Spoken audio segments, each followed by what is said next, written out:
Hi everyone.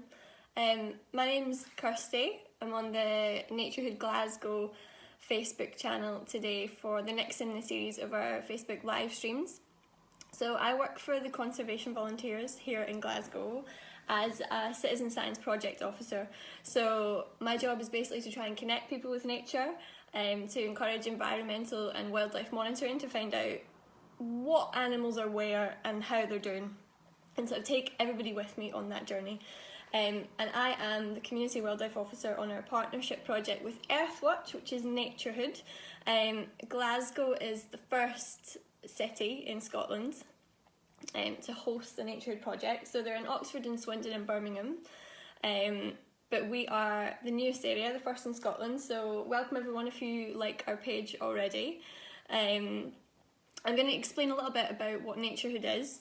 And how you can sign up, and then today we will be talking about connecting with nature and what you can do with limited space. So here in my Glasgow tenement we've got a communal garden, so there's not much going on outside in the way of greenery. It's pretty grey and pretty concrete, and it basically just houses the bins.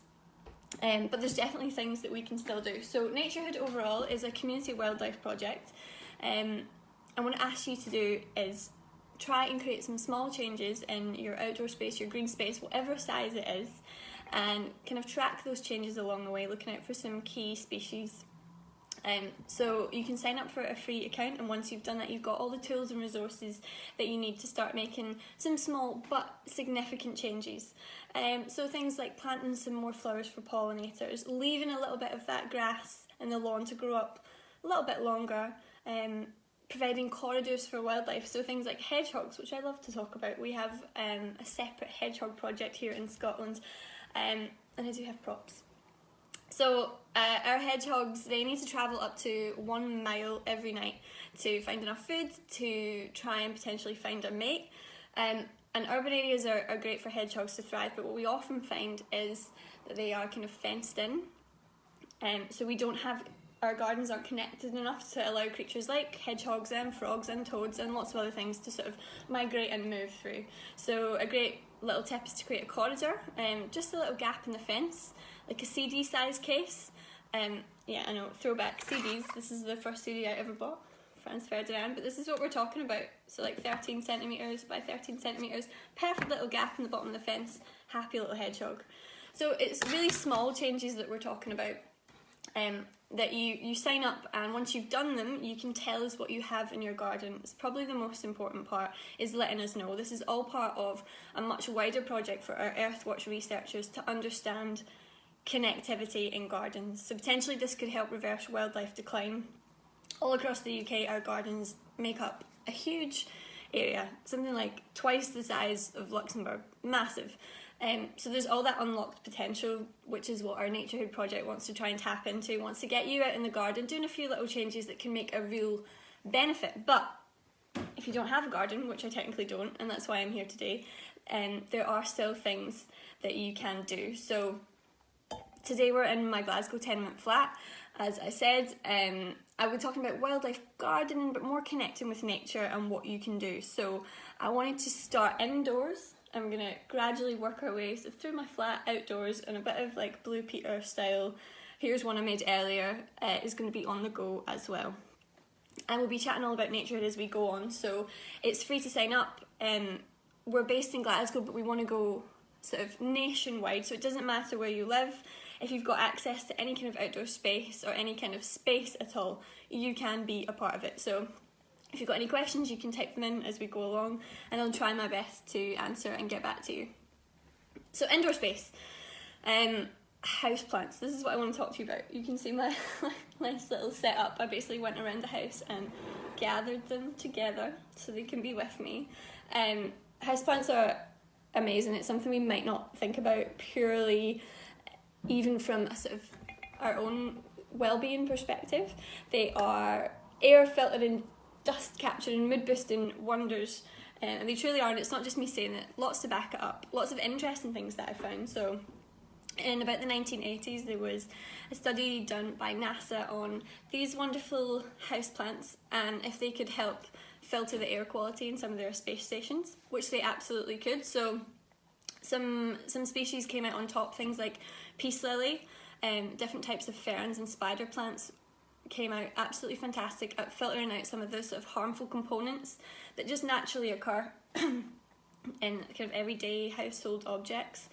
Things like little pieces of formaldehyde that occur in sort of tissue paper, toilet tissue, cleaning products, plywood, chemicals from kind of paints and varnish, detergents and even leather. So if you go on Houseplants for Health, there's a whole list of the different chemicals and the different components in the air that they can help to filter out, they can help to purify our air.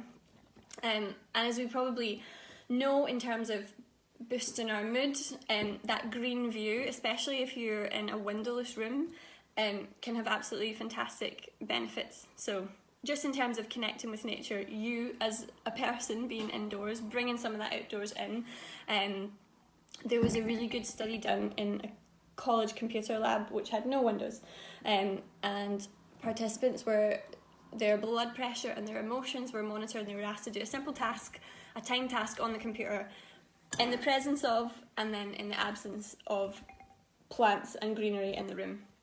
And when houseplants and sort of that greenery was added, their blood pressure dropped by something like 1 to 4 units. They become much less stressed, a lot calmer in the environment, and their reaction time and their productivity went up. So they had a 12% increase in their reaction time to the task that we're being asked to do, purely by those two conditions, by putting in some lovely houseplants and greenery in the room, or just by sitting in that windowless room. So it's something to bear in mind if you don't already have them.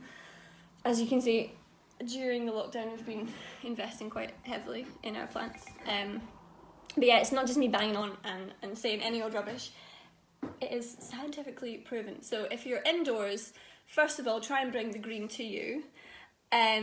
Next of all, we're going to move through the house. So actually, here's my view.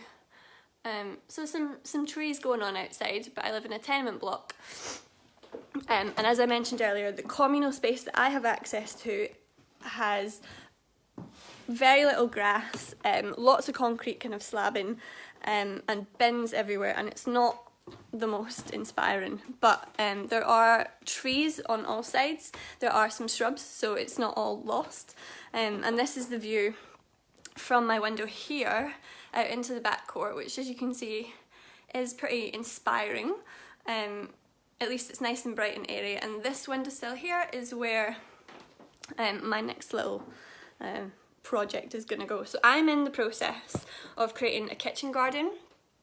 So I'm basically a micro garden from edible sort of plants and herbs that can provide food for pollinators, so things like bees and butterflies and hoverflies and all that good stuff outside, but can also provide food for us as well and in the kitchen. And you don't need to have a massive space to do this. This is going to get planted up, and I'm going to try and pop a wee window box on this south facing window here, which is absolutely perfect, and I don't know why it's a project I've not got around to sooner. But mini kitchen garden on the go. So I'm starting with, I've got chives and lavender, two of the absolute best. So you want to sort of think about creating like a buffet for pollinators and for the wildlife that is out there, but just maybe doesn't have the opportunity to visit your space or even your windowsill. So no matter what size, everything is very valuable. So you want to think about flowers, like pollen and nectar rich flowers that have a variety of shapes to them. You want to try and cater for all. So the early bumblebee is one of our top 5 Naturehood species. Bear with me, I am prepared. This is like the second time I've ever used this book, but I want to show you this guy here. So the early bumblebee, right down here, is the first that comes. This is what we're talking about. Is the first one that sort of emerges throughout the year, so even into late March and early April. 2 yellow stripes and a wee red bum. So that's one of our top Naturehood 5. So coming out so early in the year, if you can imagine having no food around for you, makes it pretty difficult. And things like lavender and white clover, so like the more open flowers, are absolutely perfect for things like our early bumblebee. So you want to make sure that you've got different shapes and sizes, and also things that flower throughout different times in the year, so all the way from early March right up to late autumn, so that everybody is catered for. Things like yarrow and fennel are absolutely amazing for bees and butterflies as well. They're going to flock to your window box, so that's another few options. So different bees have different tongue sizes, so some bees have short tongues, some bees have long tongues, and you want to think about like tubular flowers. The bees with the long tongues, absolutely fine, fantastic, they can get in there. If you're a short tongue bee, not so much, and if that's all that's around for you, then there's not really many feeding opportunities. So different shapes and sizes, different times throughout the year. And how I'm going to plant these up is, this is getting into blue peter. Not so much heavy right now, there's lots of setup over here, but this is like blue peter stage 1. I'm going to use these, so we're going to probably have lots of these lying around the house. Toilet roll holders, not holders, toilet roll tubes, like loo roll tubes. So to start the ball rolling and get my seedlings growing up, I'm simply using them. I'm going to set them out on a tray initially. Do you know window boxes are sold out like online everywhere, so I couldn't get one, but this is a good option. So you want to cut 4 sort of slats in your toilet roll holder, if you can see that, and you want to push one of them Tim, hello, you're in. You want to push one of them inside and then fold the other 3 like a little parcel, so you can go inside, pop that slat down so you've got like basically a little container. You can pop a little bit of tape on the bottom if you want, and that seals it up nicely, and you can make as many of these as you need to. And what you want to do is just fill it sort of almost to the top with soil, and then push your little seeds, the chives and lavender, a couple of seeds down about 1 centimetre, fill up with some water when needed. So you want to set these all up kind of side by side on a tray, get them over near some sunlight, and keep an eye on them. And that's going to be the start of my little kitchen garden, which is going to be a little micro habitat for pollinators. This window gets loads of sun. Bees fly into the window constantly. You always kind of hear them and look around. So they are around, but there's just nothing for them. It's a barren area, but soon it won't be. So that's what I'm going to graduate to, and that's something you can think about, is creating a little kitchen garden, a window box, even just a couple of plant pots. It all makes a massive difference. So I'm going to move over. How do I switch the camera? Here we go. Here we go. Hello, welcome to Naturehood Blue Peter. I've got like 3 things to show you as we graduate more towards the outdoors, and well, a sort of a bonus 4th.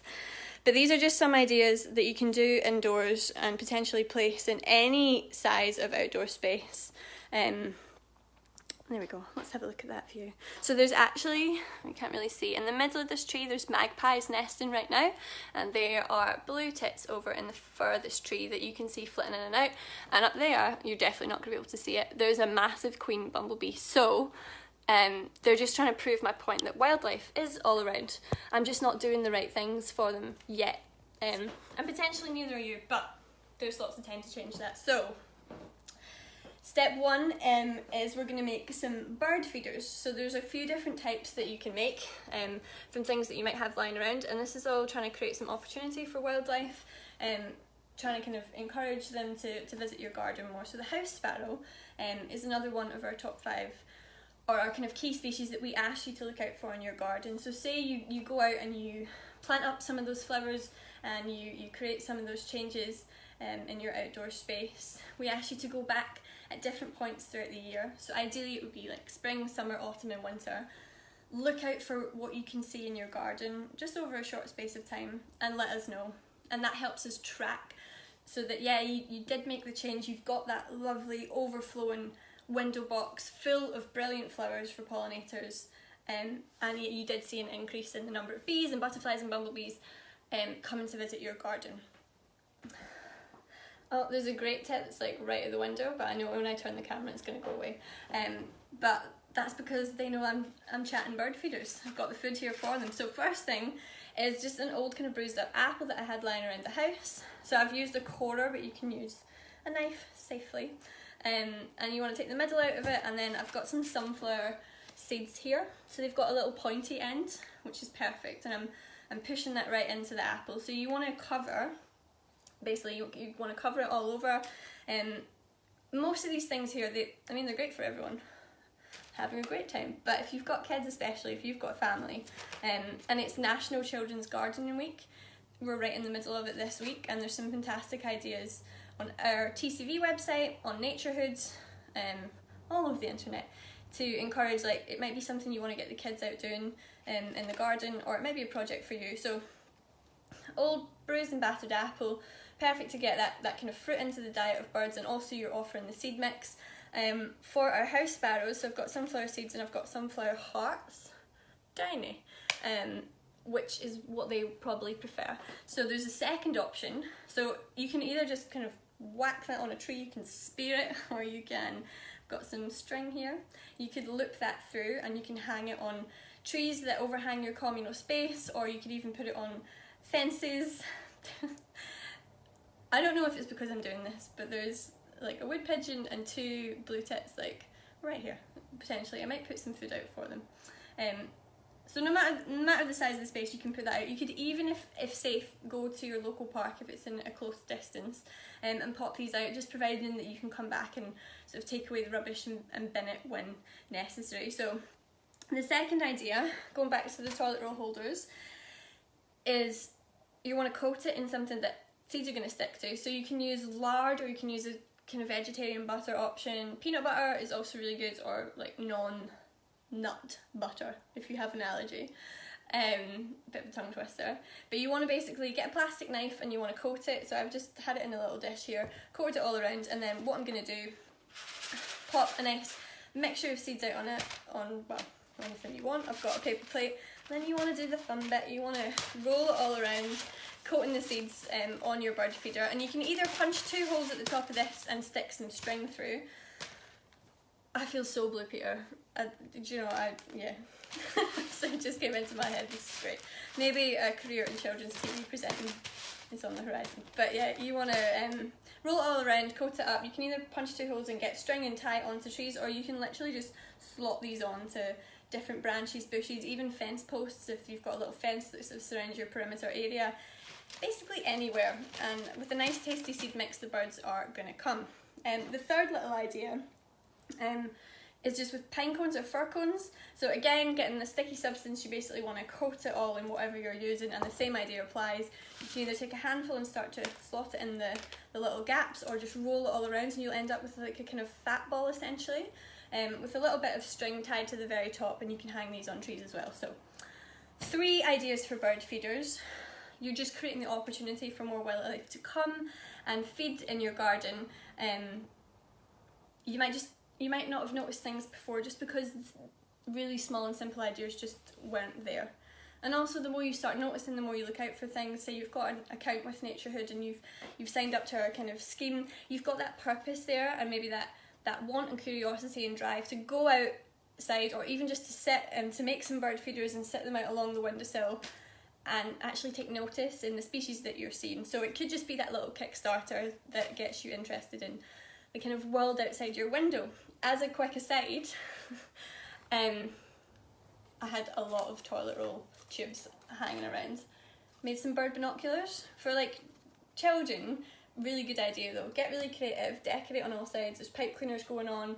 If you glue them together and get some string on the go, then I mean they're not gonna magnify anything. But I suppose they would close off your field of vision, and it just gives the kids something to focus on, like you're going on a real adventure. You can get loads of simple guides and download free guides online. I tend to use this Top 50 Guide to Garden Birds. Basically everything that you're potentially going to see from your window or in your garden or in the local park is going to be in here. Coupled and armed with your bird feeders, you've got a much better chance of seeing the birds as they come close to feed. So that's a bonus one. That's just a little art and craft number. Still sticking on the bird theme, especially around, well, we've kind of passed the time of year, but just slightly earlier in the year, lots of birds are looking for nest material. It's serious nesting season, that's pretty much their mission. I'm sure right now you'll have seen blackbirds and different birds in the park and out and about with lots of kind of material stuffed in their beak. They're looking for soft, they're looking for warm materials to hatch those chicks in. So potentially another little idea, just to encourage that opportunity and that connection with nature, is to make a nest material holder. So again, a toilet roll holder, tube. I just want to call it a holder all the time. Let's call it a holder. You want to cut safely some different shapes out. So you can, if you kind of fold it over and make a little slit, you can cut it open. You want to punch 2 holes, just with like a pen, punch it through, tie some string, and I'm filling it with all different types of materials. So some sort of man-made from my house. I've got like lots of cotton wool. Hold on, let's flip the camera. Is it a good idea to feed the birds all year round, or is it best to only feed them at certain times? I would say obviously in winter food is a lot more sparse and in summer it's bountiful, but there's certainly nothing wrong with, especially if you might be in an area like a bit of a concrete jungle like I am. Well, there's lots of trees, that's a lie, but if those trees weren't around, then yeah, something like a wee bit of supplementary food is never going to go amiss. So I'm just going to turn the camera around.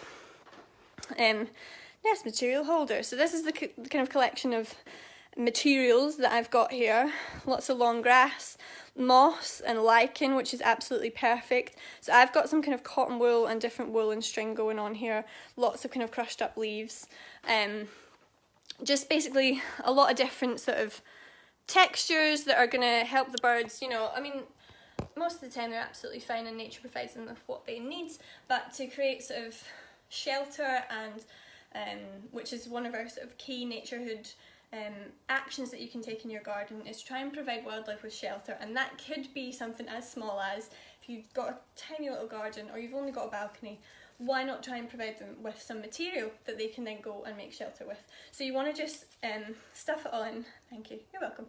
You want to just stuff it all in and make sure that it's kind of overflowing and coming out of the holes on the side, so that a bird can sort of fly down and leisurely pick away and make its nest with potentially some material that you've helped to make. These are really small ideas, but they potentially could make a significant difference. And finally, the last thing is going back to pollinators and providing food, and that is our seed bombs. So this is a bit of a creative one. Let's flip this. So what I've got is I've got a native flower mix here. This is from the kind of the Grow Wild project that support TCV and are absolutely fantastic and provide us with lots of different types of seeds. But this is Scotland specific, and it does make a difference. You want kind of native flowers that are in your area, and here, look at all that. So a huge mix from poppy to marigold, buttercup, yarrow, yellow rattle. It's all going on in there. So you want to get a nice sort of seed mix, which I've got here, and I've got clay, sort of crafter's clay. I've got some soil, and then just as a little bit of colour, I've just got any old crayons and a little bit of a grater. So to make your seed bombs, now the idea, it's quite a harsh name, isn't it, like seed bomb. Basically you just want to create these little sort of packets or pockets of really beneficial wildflower seed that you can sort of sprinkle across the garden. Now obviously you can plant up wildflowers in any way you want, but I sort of wanted to link it back to our National Children's Gardening Week idea, and this has got a bit more of a kind of craft element to it, and a little bit of more of care goes into it, but they are actually really beneficial at spreading those wildflower seeds. So you want to make a little ball of your clay, and now you can have a paper plate or any kind of surface. You want to have a little dish of water to try and mould it up. Then you want to roll it, completely cover it, and sort of get the soil going all the way through. Then you want to take your wildflower seeds, pat them on the outside, and then try and mould it in so that they're not all just sitting in a clump. So basically, just you've got soil, clay, water, and seeds, and you're just getting stuck in with it. To add that little bit of colour, especially if you've got kids or you're just like me and you're like, ooh, colour, use a fine grater. Mix up your colours of your crayon, which will give you this like really nice sort of colourful powder. And that's the last part. You want to roll the whole thing in the powder, and then you can either sort of go ad hoc with these in your little communal space. So like outside, I'm not sure I can show you, there are really neglected little patches of soil, and if you didn't have a whole lot of time, or you didn't, something that doesn't take a whole lot of strategic planning, you can be armed with these little bombs with that whole lovely mix of wildflowers which are perfect for pollinators, and sort of sprinkle them out, and then when the rain naturally comes, or you can use a bit of water yourself, then gradually they'll start to grow up. You can kind of keep a hold of these and make these little sort of pre-ready bombs for planting. So yeah, if you do have limited space, there are certainly ways of connecting with nature, doing little small activities. Granted, these involve then going outside, but you can plant these up in a planter on your balcony. You can get the kitchen garden on the window box on the go. Birds can fly, so you know, if you're up high and you can figure out a way of attaching nests and material holders, or lots of lovely bird seeds on your windowsill, it will make a difference. And please then remember to sit and watch and appreciate, and Naturehood has wildlife and appreciation for wildlife at the heart of its message, so we really just want to try and connect you with your local nature that's all around that you might never have noticed before. In the time that I've been sat chatting to you, so usually I work over here on this little desk, I've got my back away from the window, there's been 4 different types of bee, there's a wood pigeon watching me, all the different types of blue tit, there's swifts flying overhead. It's all going on outside your window, but you just need to take the time just to have a little bit of a notice. So if you want to get involved with Naturehood, you can sign up for a free account, naturehood.uk, and then you can tell us, please, this is the most important part, so that we know, we understand in every garden across the country what you've got going on. Have you ripped up your paving slabs, put down some really nice wildflower rich grass mix, and are you now seeing more species of hoverfly and butterfly and bee than ever before? Tell us, have you cut that hole in your fence? Do you make a mini pond out of something even as simple as an old bucket that you had in the shed? Did you fill it up with water and a few aquatic plants? And do you now have tadpoles?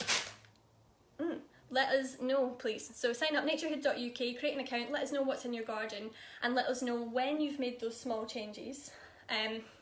Coming up in June, we'll have our first sort of challenge day, where we ask you to spend some time looking out for those key species and telling us what you can see, either from your window or by being outside in your garden. So house sparrow, hedgehog, early bumblebee, the small tortoiseshell butterfly, and the common frog. That's our Naturehood 5, our kind of keystone species, but of course we want to know about absolutely everything that's going on in your garden. And the more data we have, the more we can, our researchers can understand how useful the average big, small, medium UK garden can be, because they have so much potential to help our native wildlife, and we, as a project, as a partnership project, we want to unlock that potential. So, if I've not said it enough already, just create an account, have a go, have a wee look around, see if you fancy it. You can follow us on social media, so do tell everyone about this Naturehood Glasgow Facebook page, TCB Scotland Facebook page for our wider work, including our hedgehog project, and Naturehood Glasgow on Twitter as well. We've got an Instagram page, TCB Scotland, we're all over the place. Connect with us, and we'd love to see your photos and hear your comments, your opinions. We'd love to answer your questions, and we're just getting set up in Glasgow in our sort of new city location. So we're reaching out to you to form that community. So if you think you're interested, if you'd like to be on board, another me, then yeah, please do get in touch. So you can tune in next Wednesday at 12 PM for your little lunchtime fix of all things wildlife, all things Naturehood. I hope you've enjoyed this video slash Blue Peter throwback. I definitely have. But yeah, thank you so much for watching, and let us know if you actually take me up on any of these activities. Send a wee photo of it out and about in your small or large garden space. Right, thanks guys. Bye.